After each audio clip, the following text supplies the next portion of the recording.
Sahim Daf, Lamad Amoudbed, bonjour.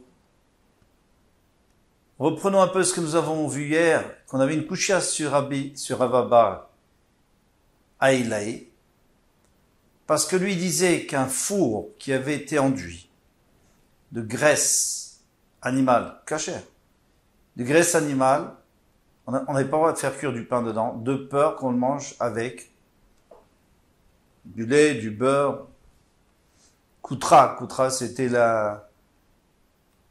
très fréquent qu'on trempait dans le pain fermenté avec du lait. Donc, c'est interdit.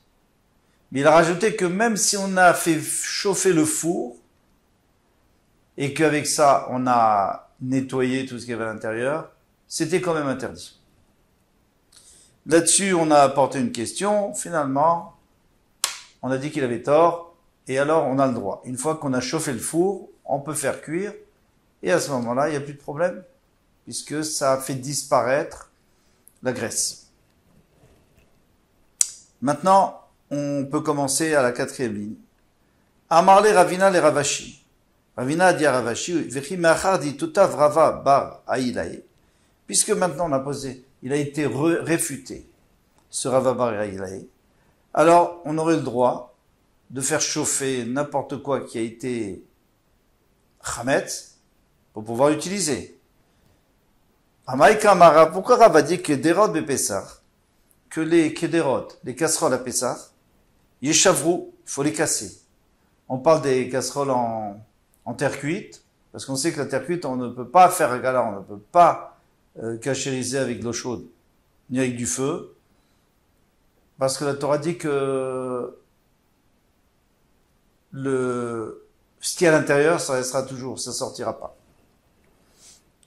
Amarlé, mais alors, dans ce cas-là, après tu les casses, tu qu'à les faire chauffer. Amarlé, atam tanou shel matechet, là-bas c'était un fourneau en métal, bien sûr tu peux le faire chauffer. Achab ekdera shel cheres, ici, c'est une casserole en cheres, en terre cuite. Donc il veut faire la différence entre là-bas et ici. Vibaïtema, si tu veux, je te dirais, on peut garder le pshat qu'on avait avant, que le fourneau était en terre cuite, et la casserole en terre cuite, alors qu'il y a la différence. Le fourneau, on le chauffe à l'intérieur. Donc, comme il y avait de la graisse à l'intérieur, eh bien, on va la brûler. Mais les casseroles, on les chauffe toujours par l'extérieur, n'est-ce pas?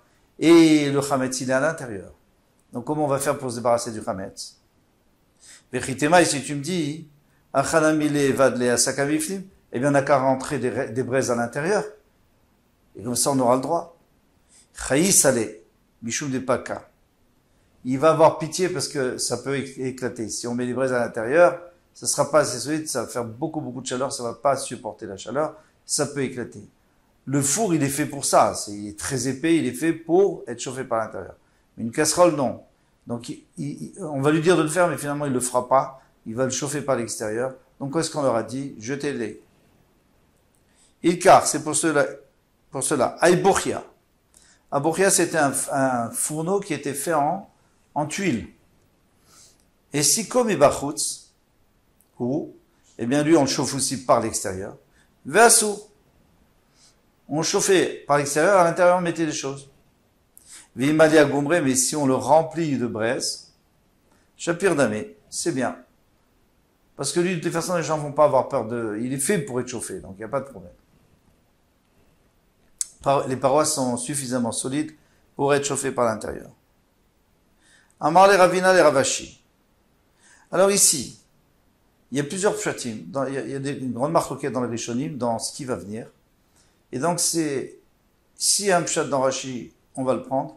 Sinon, eh bien, on va prendre le pshat du Rosh, du Shulchan Aruch, du Rif, du Shulchan Aruch, la halacha. Bezrat Hashem.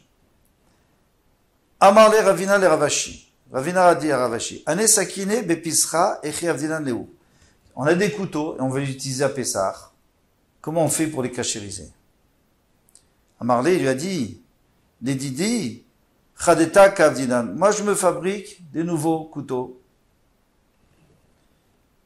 Amarlé lui a dit, Tinachmar, Bon, pour mon maître, je comprends. Des charlets, parce que tu as les moyens. Alors d'accord, tu as les moyens d'acheter de nouveaux couteaux. Des loïf charlets, mais quelqu'un qui n'a pas les moyens, Maï, qu'est-ce qu'il va faire? Il est obligé de les cachériser. Alors, une fourchette, on pourrait la cachériser parce qu'elle n'a pas de manche. Si elle n'a pas de manche, alors on la cachérise. On la met dans l'eau bouillante, on fait un gala, et on peut l'utiliser. Il y a des conditions, bien sûr, mais on peut y arriver. Pour Pessah. Pour celui qui n'a pas un service, un deuxième service pour Pessah. Il faut attendre déjà 24 heures, etc. Maintenant, le couteau, il a un manche en bois. Alors, qu'est-ce qu'on va faire maintenant? Amarle lui a dit, Ana ken chadeta kamina. Moi, ce que je te dis, c'est pas que je me fais faire des nouveaux, c'est que je rénove les miens. Comment je rénove? Alors, très simple. Katayou betina. D'abord, j'enveloppe le manche avec l'argile pour pas qu'il brûle, parce que je vais passer le couteau dans le feu. Ou par zalayou benora. Et après, je vais faire rougir la lame dans le feu. Vadar, mais maintenant, qu'est-ce qui se passe avec le manche? Le manche aussi, il n'est pas caché. Vadar, mayelna, les katayou berotrim. Après, j'enlève l'argile qui a protégé et je le mets dans l'eau bouillante. Alors, pourquoi il faisait ça? Parce qu'il considérait que la lame du couteau, elle aurait pu être utilisée dans le feu. Il faut savoir un klal, la halacha, qu'on retrouve dans le Shulchan Aruch ou dans le Rambam partout, c'est que tout ce qu'on a utilisé d'une certaine manière, il faut le purifier, il faut le cachériser de la même manière. Si on l'a utilisé, par exemple, c'est un long couteau, on l'a utilisé comme broche, dans le feu, et on l'a rendu, par exemple, Hametz, c'était pour griller des galettes, et bien maintenant, il faut le rougir au feu. Si on l'a utilisé dans une casserole, alors il faut le tremper dans la casserole bouillante, à gala. Et si on l'a utilisé kelisheni, c'est-à-dire pas dans la casserole qui était sur le feu, mais on l'a utilisé dans une assiette, alors à ce moment-là, on peut le cachériser avec kelisheni, avec de l'eau qui n'a pas été sur le feu, mais qui a été versée. Parce que kekbolo karpolto, comme il a aspiré, ou comme il a absorbé, et bien il va rejeter. De la même manière qu'il absorbe, il rejette à la même chaleur. Alors ici, qu'est-ce qu'on va faire? Vil cheta, voilà là qu'on va nous dire, le cheta, ideveide berotrim. Puisqu'on parle d'un couteau qui est pas long, en tout cas c'est ce dont on parle ici, c'était le problème de Ravina. Ravina lui dit, mais qu'est-ce qu'on fait avec les couteaux de table qu'on utilise à table? Alors, on coupe de la viande bouillante avec. On peut couper du pain bouillant avec, qui sort du four. Alors, qu'est-ce qu'on fait? Il devait des rotrines. Bekeli rishon. On le met dans le keli rishon, c'est-à-dire le keli qui était sur le feu, nous dit le Shulchan Aruch, même s'il est plus. Il y a des rishonim qui disent qu'il faut qu'ils soient encore sur le feu. Lui dit à partir du moment où l'eau est encore bouillante, puisqu'il y a écrit rotrine, c'est bouillant, et c'est encore le keli rishon, c'est-à-dire on n'a pas versé dans un autre keli, alors on peut faire la gala. Nous on est mahmir, on laisse le chaudron sur le feu, comme ça on est sûr que tout, qui cachérise tout. Pourquoi? Parce que parfois le couteau on l'a utilisé dans la casserole qui était sur le feu. C'est rare, hein. Mais la louche, par exemple, on peut l'avoir utilisé. Donc, il vaut mieux tout faire. La gala, on fait tout de la même manière pour pas rentrer dans les problèmes. Amara Vuna Bereder Vesha, on va la voir, la louche. Bereder Vesha, Etz Parour. C'est on va dire, la spatule avec laquelle on remue la casserole. Magilo Berotrin ou Bekterishon. Alors là, si on a remué dans la casserole quand elle était sur le feu, on va d'après le rof, d'après la majorité de son utilisation. Alors si c'est pour mélanger sur le feu, par exemple les casseroles ou les poêles en téfal où on ne peut pas utiliser de métal, on doit utiliser juste du bois, donc on a cette spatule, eh bien celle-là, elle a été utilisée sur le feu, donc il faut la cachériser sur le feu. Kebolo karpolto, de la manière qu'elle a absorbé, elle a rejeté. Baoumine, mais à Mémar, ils ont demandé à Mémar. Ané mané les kunya. Alors maintenant, on a des casseroles qui sont en terre cuite. Alors on avait dit que la terre cuite, on peut rien faire. L'argile, on peut rien faire. Si il y a du chametz dedans, c'est fini. On peut pas le faire sortir. Donc tu peux pas l'utiliser à Pessah. Mais elle a été enrobée, elle a été plaquée de plomb. Le plomb, il n'y a pas de problème. Maolish tamouché ou pépisra, est-ce qu'on peut utiliser à Pessah? Alors il dit Yeroka, si c'est de l'argile verte, qui est très perméable, eh bien, l'otibaïlar, t'as pas de question des vadayas, c'est sûr que c'est assourd. Parce que malgré le plomb, elle absorbe le chametz et elle ne rejette pas. On peut pas cachériser. Quitter baïlar ou kamé, vechivre. Quand est-ce que tu peux te poser la question? Si c'est de l'argile noire ou blanche, qui est plus dure, Mike et le din. S'il y a des fentes et des fissures, il n'y a pas de question, parce que le plomb ne protège pas, puisque ça rentre à l'intérieur. C'est sûr que c'est ça. Qui dit baïlar des chi.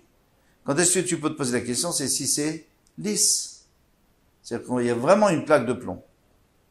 Michael Udin, Amarle Chazina Léou, des Midaiti. Moi, j'ai vu qu'elles transpirent, ces casseroles. J'ai vu que quand on met des choses à l'intérieur, ça transpire vers l'extérieur. C'est-à-dire qu'elles sont pas hermétiques. Et ça veut dire que de la même manière que l'eau peut sortir, elle peut rentrer. Et le chametz est rentré, donc il n'y a pas de solution. Alma balé, donc j'en déduis qu'elles ont aussi absorbé. Versiré, elles sont assourdes. Va Torah et Ida, al-Klicheres, sheno yotzem bide, dofav, leolam. Et la Torah a témoigné sur les ustensiles en terre cuite que jamais on pourra faire sortir ce qui est à l'intérieur. Demande à Gmar, Maïshna l'inyan Nesser des Darish Marimar. Alors, quelle est la différence avec le vin de Nesser? C'est-à-dire du vin interdit qu'on a laissé dans une cruche. Les Darish Marimar, que Marimar a enseigné, Mahané des Kounia, les jarres toujours la même chose, en argile, qui ont été recouvertes de plomb, ben ukma, soit des noirs, ben chivré, soit des blanches, ben iroquet, même des verts, chari, même des verts, c'est chari, c'est permis, même si c'est de l'argile verte. Alors pourquoi tu me dis que ça transpire et que c'est assaut? Si tu me dis, le vin de Nesser, c'est que Midirabanan, mais il sort de Yaïn Nesser, c'est que Midirabanan. Alors ça, c'est pas vrai. Pourquoi? Parce que le Yaïn Nesser, c'est Midoraïta. Qu'est-ce que c'est que le Yaïn Nesser? C'est un vin que le Goy a dessiné et a versé pour la Vodazara. Ou il a remué pour la Vodazara. Alors c'est du Yaïn Nesser, ça c'est la source de la Torah. Après il dit que c'est Midirabanan. Parce que on utilise le terme Yaïn Nesser aussi pour Stam Yaïn. Stam Yaïn, Stan Yaïm Shel Goy, c'est du vin du Goy qui ne fait pas Vodazara et que les Chachamim ont interdit. On n'a pas le droit de le boire. Parce que, de peur qu'on aille chez lui, qu'après on se mélange, etc. Donc Yaïn Nesser des Rabbanan. Chametz de Oraïta. Mais Chametz c'est de Oraïta, c'est pour ça. Donc pour Yaïn Nesser, bon, c'est pas grave. Même si on a ça a un peu absorbé, c'est pas si grave. Mais Chametz Oraïta. Alors il dit c'est pas vrai. Pourquoi? Kol de takun Rabbanan ken de Oraïta takun. Lorsque les Chachamim ont fait une takana sur Yayin Stam, sur le vin des Goïm, ils ont interdit exactement comme Yayin Nesser pour pas qu'on s'embrouille. Ils ont dit on va donner le même din que dans la Torah. Donc les cruches devraient être assourot aussi. Si tu dis qu'elle absorbe. Amarlé, il a répondu Zetash Mishoali de Chamin, Zetash Mishoali de Tsonen. Tu me parles des casseroles qu'on utilise à chaud. Eh bien, quand on utilise à chaud, ça rentre. Tandis que le vin, on utilise à froid. Donc ça rentre pas dedans. Vu qu'il y a du plomb. Amarava baraba. Amarava baraba, amaravchia bararashi, amar Shmuel. Au nom de Shmuel, kol hakelim sheishtamshu bahem chametz betzonen. Tous les ustensiles qu'on a utilisés à froid. Les ustensiles qu'on aurait utilisés à froid, des assiettes, tout ça qu'on mange toujours à froid dedans. Mishtamesh ben matzah. On peut utiliser pour manger dedans de la matzah. On les lave, c'est bien propre, et on peut les utiliser à Pessah. D'après certains mefarshim, c'est de la matzah froide, mais d'après la halacha, même de la matzah chaude. Parce que cette assiette n'est pas chametz. Elle a toujours été utilisée à froid. Rus min betseor, sauf le pétrin dans lequel on laisse, vous savez, pour avoir du levain, qu'est-ce qu'on fait? On a terminé notre pâte, on en laisse un peu pour demain, et ça fermente. Et le lendemain, on met ça dans la nouvelle pâte, et puis ça fait monter, et puis après on en laisse, et c'est chaque fois comme ça. Donc il y a un betseor, il y a un endroit où on laisse fermenter. Eh bien, oil vechimutsu caché, puisque la fermentation elle est forte, eh bien ça rentre dans les parois. Amar Avashi, donc chutzmi. Alors lui non, lui on peut pas l'utiliser à chaud. À froid on peut l'utiliser parce que comme il a été utilisé à froid, et maintenant tu utilises à froid, ça va. Mais si tu utilises à chaud, c'est un problème parce que la chaleur elle risque de faire sortir le chametz qui était rentré à cause de la fermentation. Amar Avashi ou betraoset, qui betseor shrimutso caché dami. Et le betraoset, c'est comme le betseor, c'est comme ce pétrin-là où on met, cette réserve de levain. Pourquoi? Parce que, alors qu'est-ce que c'est que betraoset? Betraoset, c'est là où on mettait du vinaigre avec toutes sortes de choses qui vont nous permettre de tremper le pain dedans. Et là, encore une fois, c'est chomet, c'est acide. Alors ça sera le même din. On ne pourra pas utiliser à chaud. Amarava, Rava dit, ane agne de mechouza, des casseroles de Mechouza, de la ville de Mechouza. Alors c'était quoi ces casseroles? On va voir. Ou il va dire les milages be'uchamira, puisqu'on a l'habitude de pétrir dedans du pain, du chametz, ou machou bechamira, et on le laisse longtemps dedans. Que betseor, shechimutso caché d'ami, ça s'appelle comme betseor, parce que la fermentation est forte. Donc, ma demande pshuta, dit pshuta, puisque tu laisses dedans, donc ça fermente. Il dit, Maoud était moi, qu'est-ce que j'aurais pu croire qu'il va dire vircha, puisque c'est large, c'est pas comme le petit, quand j'avais dit le pétrin, je voulais dire l'endroit où on met la réserve de levain, c'est un petit kéli fermé, comme ça. Mais ici, c'est un grand ustensile qui est ouvert. Shalit be'avira, donc il y a beaucoup d'air qui rentre et la fermentation ne va pas rester, elle ne va pas s'imprégner. Vélobali, j'aurais pu croire qu'elle ne va pas absorber, kamash malan. Eh bien, c'est pour ça qu'on vient de nous apprendre que non, que c'est quand même assourd, et donc, encore une fois, on n'a pas le droit d'utiliser à chaud. Par contre, si on le lave bien, on pourra utiliser à froid. Pour mettre, par exemple, la matzah, des choses pareilles. Ou n'importe quoi qui est kasher les Pessah. Kol Touv, à bientôt, les attachés.